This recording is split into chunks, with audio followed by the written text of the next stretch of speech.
Good morning, ladies and gentlemen. My name is Horacek, and on behalf of all my colleagues, I would like to present you novel concept suppressing plasma heat pulses, especially ELMs, in a tokamak by fast divertor sweeping.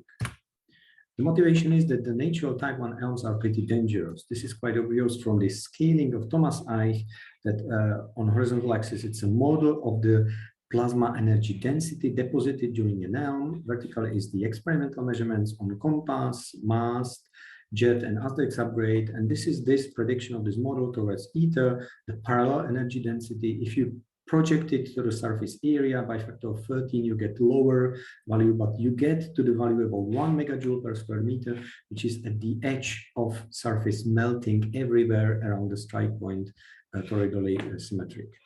So we believe that ELM mitigation techniques are therefore necessary by impurity seeding and RMP or something, but it's not sufficient to have only one technique, we need more.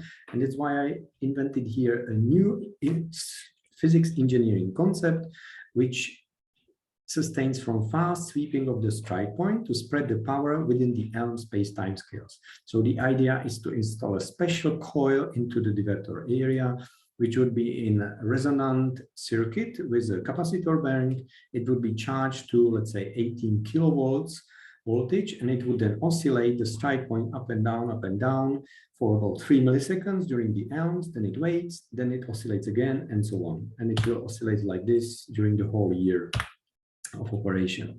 The dynamic simulation of heat conduction in tungsten is done as a first step, because we need to know what should be the frequency and amplitude of such a system. So here we took real data from jet infrared camera in space and time, and we rescale it towards demo reactor because we want to focus on demo after ether.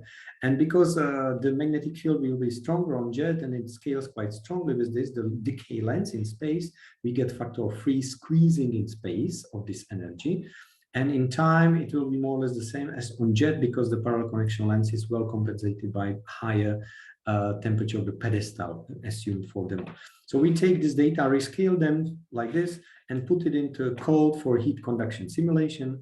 So without any strike point sweeping, the temperature rises by 4,000 Kelvin during this one ELM, and then it drops down to original value. But if you sweep it at the same time with 2 kilohertz and 7 centimeters amplitude, then it rises by factor 4 less. So factor 4 is this parameter which we call STS, like surface temperature suppression factor, which you see that it scales pretty well with the frequency, amplitude, and the space and time scales of the ELMs themselves. So that's this information we use for the design of the system.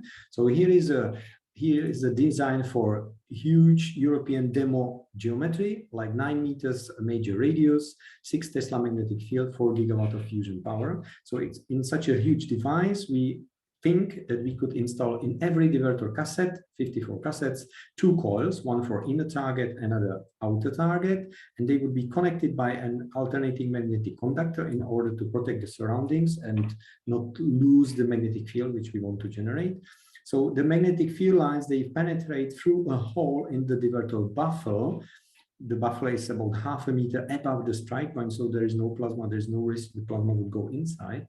But still, I would fill it with some non-conductive material like boron nitride, for example. And it penetrates through the baffle, through the strike points, through X point to the second coil, and then it's closed like this, the magnetic field lines.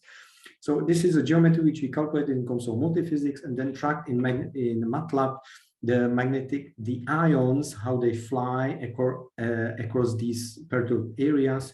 So there will be 54 such coils, and they get really perturbed by 9 centimeters up or down, depending on the current in this coil. So this is what we did. We also took into account all the eddy currents in the surrounding structures. We believe we did it well. And unfortunately, with the frequency rising above 1 kilohertz, the amplitude, in fact, starts to drop because of these eddy currents, and also because the ions are too slow to follow the magnetic field lines perturbation. So finally, this is my summary. So we believe that with such a system, we can, for example, if we apply 18 kilovolts voltage on it, we can get suppression by factor of 3 on the surface temperature rise. In such a case, we would get about 1.5 megawatt of ohmic losses, because these are just copper coils, and include most of this energy is lost, in fact, in the eddy currents, which are generated in the surrounding structures. This is assuming that we have 10 hertz frequency. So we run this system 10 times per second. All the other systems parameters are calculated here pretty precisely. There are 12 important parameters.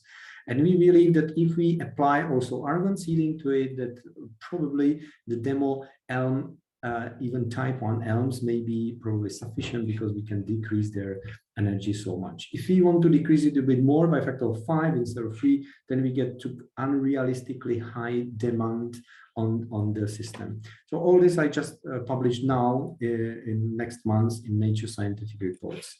Thank you for your attention. And I would be happy for collaboration.